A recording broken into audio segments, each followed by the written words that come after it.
So, as some of you may have heard, I am no longer with Hills Rising. And I know many of you want to know what happened and why there was a sudden departure, so I'm here to explain. Now, a year ago, when I joined Rising, I promised the viewers that though I was working on a corporately owned media show, I wasn't being censored or held back in any way, and I wouldn't be there if I was. 'Cause prior to joining Rising, I was doing my own show independently.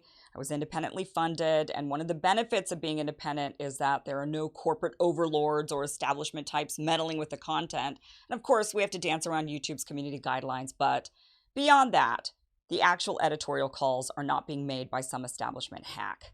Now, obviously, viewers were very concerned when I joined Rising that this would change. That instead of being my normal self of questioning the establishment, calling them out, thinking outside the orthodoxy, and criticizing our leaders, that I would instead morph into some shill or stay quiet when I would normally speak out. So I made numerous assurances that this was not happening at Rising, that I was free to say what I wanted, and I was free to talk about what I wanted, and that was true.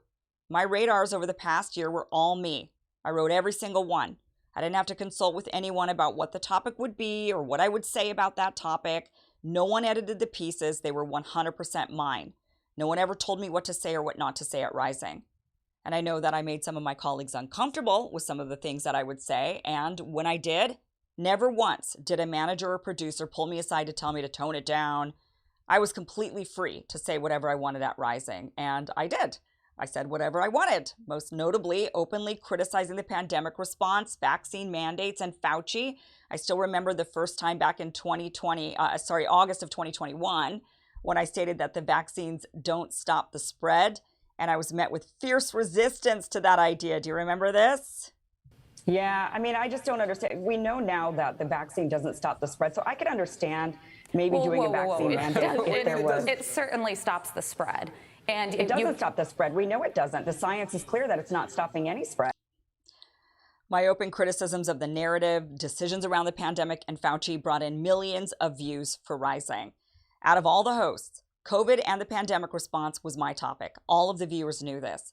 So when I found out Sunday night that Fauci was going to be on the show, I was excited. This was a moment I had waited for and viewers had waited for. I had questions that I wanted to ask him, like, does he still support mandates for these non-sterilizing vaccines? With mRNAs not succeeding in ending the pandemic, why is he still pushing for them? And many more. I had a lot of questions.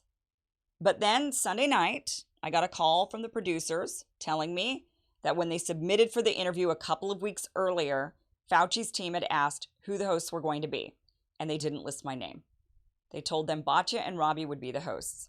They said originally the interview was going to be earlier than when I typically show up, and so they didn't think to include me. Now, I dispute this because there have been numerous occasions when a guest who they know I would be particularly interested in talking with is scheduled early, and then they ask me if I want to join to be a part of that interview.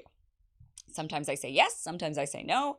But I think obviously interviewing Fauci of all people, it would have been one of those times to ask me.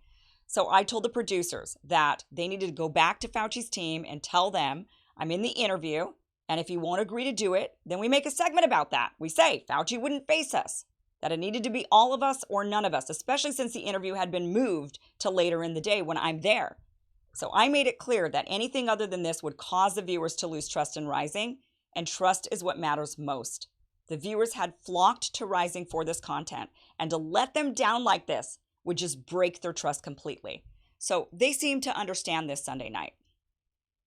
Now, the next morning, as I'm ready to join the show and I'm getting ready to do my radar and possibly interview Fauci, I got a phone call from the executive producer telling me that they had made the final decision to not approach Fauci's team, but to instead move forward with the interview without me. They wanted me to come on the show, record a couple of segments, then ask me to leave so that they could interview Fauci. And I expressed that this was a giant mistake, that the viewers would no longer trust the show, that I had told viewers I wouldn't be censored or held back. And how can I go back to the viewers after this and say with a straight face that I'm not being censored or limited? How am I supposed to do that? I mean, there were times in the past when viewers would accuse the show of holding me back or censoring me or limiting me, and it wasn't really the case. It was other circumstances that made it to where I wasn't in the segment. But in this particular case, that wasn't the situation. So what was I supposed to say to viewers after this? How could I say, yeah, it's corporate media, but trust me, guys, I'm not being censored or held back? I mean, up until this point, it was true, but after this, I wouldn't be able to say that. And that would make me a liar, and it would put my reputation at risk because I made promises to the viewers. And so, because of all of this, I am no longer with Rising. Now, I want to say there are a lot of really good people who work at Rising. The team is amazing, and I had a really great time over this past year being on that show. I don't regret a single moment of it. And I also want that show to be successful because there are so many great people working there.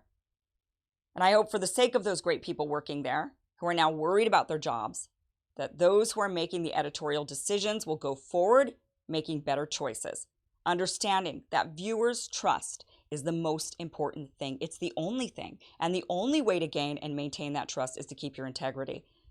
And sometimes, in order to keep your integrity, you have to make a tough choice.